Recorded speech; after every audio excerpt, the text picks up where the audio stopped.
Bab 2657. Menendangmu lagi. Karena itu, Erikin kemudian mengatakan bahwa menghindari lebih buruk daripada solusi lengkap, dan Ramaji merasa lebih baik pergi secara langsung. Tetapi Ramaji tidak menyangka bahwa ketika mereka berdua terbang dengan kecepatan penuh, mereka masih akan dibulatkan ke depan oleh pihak lain. Dirinya tidak tahu apakah itu karena kota kuno memiliki formasi Cuan Song di daerah ini. Hehe, bukankah kalian berdua sangat pandai berlari? Kenapa tidak lari sekarang? Di pegunungan di depan, beberapa sosok terbang, dan penampilan beberapa orang secara bertahap menjadi jelas.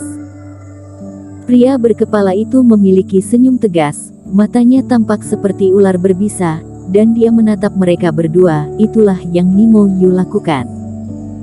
Dan tepat setelah kedua Erikin berhenti, kekosongan di belakang mereka juga perlahan berputar, dan beberapa sosok terbang juga. Raut wajah Ramaji berubah, dan ia melihat Nimo Yu dan 6 anak buahnya, total 7 kultivator fase penilaian 1 penurunan, mengepung mereka dalam kehampaan ini.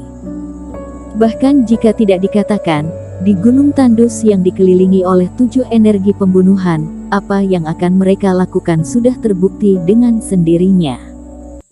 Nimo, sebelumnya, kamu memprovokasi dulu, dan kamu mencegat kakak laki-lakiku. Sekarang kamu harus menekan lebih keras, tidakkah kamu pikir itu terlalu memprovokasi? Ramaji menggertakkan giginya, menatap Nimo Yu tidak jauh, dan bertanya dengan keras. Hahaha, apakah aku terlalu menggertak? Nimo Yu mencibir. Ya, aku menggertakmu, jadi apa yang bisa kamu lakukan? Itu hanya 2 sampah. 1 lemah aku bisa menamparkan sampai mati dengan 1 tamparan, dan 1 babi gemuk lemah, hanya kalian berdua, yaitu berani menggunakan aturan kota kuno untuk menyerangku di kota. Hari ini di atas hutan belantara, tanpa belenggu aturan kota kuno, aku berkata bahwa aku akan memberitahu kalian apa artinya menyesal sejak awal. Hati Nimo Yu sangat lega.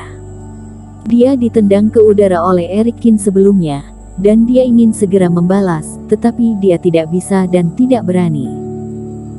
Aturan di kota kuno, dia dipukuli, dan kultivator sendiri akan menghadapinya, tetapi jika dia membalas, dia juga akan dijebloskan ke penjara. Penguasa kota kuno dilemparkan ke penjara kabut putih. Jika berita ini muncul, dirinya khawatir dia bahkan lebih malu daripada sekarang. Karena itu, orang biasa berpikir bahwa sebagai putra kota kuno, ia harus baik tanpa batas. Tapi hati Nimo Yu sangat iri pada para pembudidaya di luar, yang dapat membunuh dengan ceroboh, menggertak yang lemah, dan melihat siapa yang marah, langsung menghapusnya, dan tidak ada yang akan pedulikan mereka. Jadi dalam beberapa hari terakhir, Nimo Yu menahan amarah, menunggu Erikin meninggalkan kota kuno, dan kemudian memberinya pelajaran berdarah, tetapi dia tidak menyangka kesempatan ini datang begitu segera. Dengan cara ini, dia berpikir bahwa di kota kuno, dia dipermalukan karena aturan membatasinya. Mendengarkan Nimo Yu, Erikin mengangkat alisnya sambil tersenyum. Dan di Gunung Tandus ini, tanpa aturan, kamu bisa menyiksa atau bahkan membunuhku sesuka hati, dan aku tidak bisa menahannya. Hehe, kan, di depan kultivasi yang benar-benar hebat, kamu hanya merelakan nasib untuk aku bantai. Nimo Yu meregangkan tangannya dengan ekspresi puas di wajahnya. Jika bukan karena menyiksa Erikin, dia harus membiarkan pihak lain mengalami kepanikan di hatinya terlebih dahulu, yang bisa menjadi lapisan siksaan tambahan. Dia tidak sabar untuk mengambil tindakan.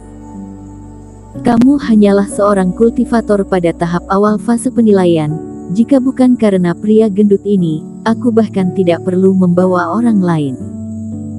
Lalu setelah kamu menangkapku, bagaimana kamu berencana untuk membalas dan membunuhku secara langsung?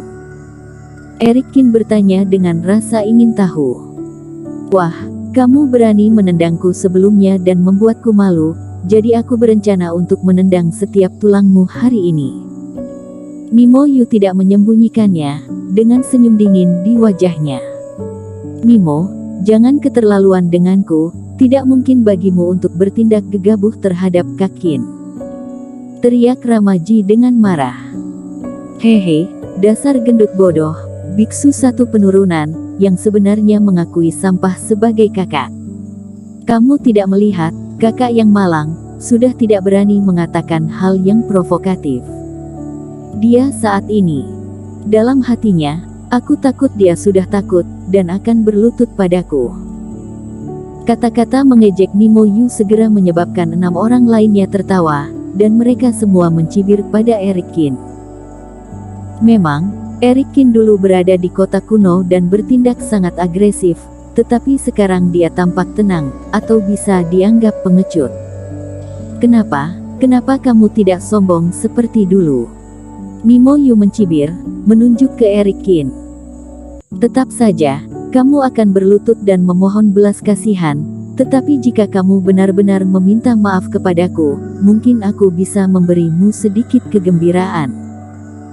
Kamu salah, aku hanya berpikir bahwa tidak perlu berteriak di tempat seperti itu. Eric Kin menggelengkan kepalanya. Haha, kamu masih berpura-pura saat ini. Jika kamu benar-benar cukup gila, dan sekarang kamu berada di Gunung Tandus, kamu mencoba menendangku lagi. Mimo Yu menunjuk dadanya, tidak percaya dengan reaksi Eric Kin, mengejek dan memprovokasi. Memberimu tendangan lagi. Aku belum pernah mendengar permintaan seperti itu dalam hidupku. Eric Kin menggelengkan kepalanya. Hah. Tepat ketika semua orang tidak bisa bereaksi, tubuh Eric Kin tiba-tiba berubah menjadi bayangan. Langkah api langit, jurus pertahanan darah, dan transisi alam semesta semuanya pecah dalam sekejap. Eric Kin seperti guntur yang menderu dan menyayat bulan, seperti embusan angin dan hujan. Saat berikutnya, dia muncul di depan Mimo Yu. Di mata Mimo Yu yang melebar, sudut mulut Eric Kin naik sedikit, dan dia membanting kakinya ke dada Mimo Yu. Bang! Mimo Yu hanya merasa bahwa perisai tipis di luar tubuhnya seperti kertas putih, mudah dirobek oleh Eric Kin. Kemudian tubuhnya lepas kendali, seperti meteorit, dan dia terus bergerak mundur. Bang bang bang! Mimo Yu Cheng jatuh dari langit, tanpa henti, mematahkan pohon yang menjulang tinggi di pegunungan, dan membajak parit yang dalam di tanah. Kemudian, di mata semua orang yang terkejut, asap membubung, dan Mimo Yu akhirnya menghentikan kekuatan yang tersisa 2 mil jauhnya. Semua orang memandang Eric Kin dengan tidak percaya. Mimo Yu yang provokasi dan meminta Eric Kin untuk melakukannya lagi, dirinya tidak menyangka bahwa Eric Kin akan benar-benar bergerak, dan dia melakukannya lagi. Dan karena saat ini berada di luar kota kuno, Reiki dapat digunakan, yang berarti lebih buruk dan lebih kejam untuk ditendang. Ramaji juga tercengang. Saudara Kin terlalu berani, dan karakternya terlalu keras. Ketika Mimo Yu menyuruh maju, Eric Kin benar-benar bertindak. Hanya beberapa hari, Mimo Yu ditendang 2 kali berturut-turut, dirinya khawatir dalam hidup ini, Mimo Yu belum dipermalukan sedemikian sejauh ini. Kamu berani melakukan ini. Di tanah, Mimo Yu tertutup lumpur lagi, dan mahkota giok juga hancur, menyebabkan rambut hitamnya berserakan, dan dia terbang dari bawah seperti pengemis. Pada saat ini dia hampir gila, dan setiap tetes darah di tubuhnya mendidih karena marah. Aku menyuruhmu menendang, kamu berani menendang. Eric Kin tidak hanya mengambil inisiatif lagi, tetapi juga membuat dirinya kehilangan muka lagi. Pergi bersama, bunuh orang ini. Mimo Yu tidak tahan lagi. Dia tidak peduli membuat Eric Kin kesal, dia hanya ingin segera meniadakan lawan. Dan dia juga bisa melihat bahwa Eric Kin tidak terlalu takut pada dirinya sendiri, tidak ada kepanikan di hatinya. Bersambung.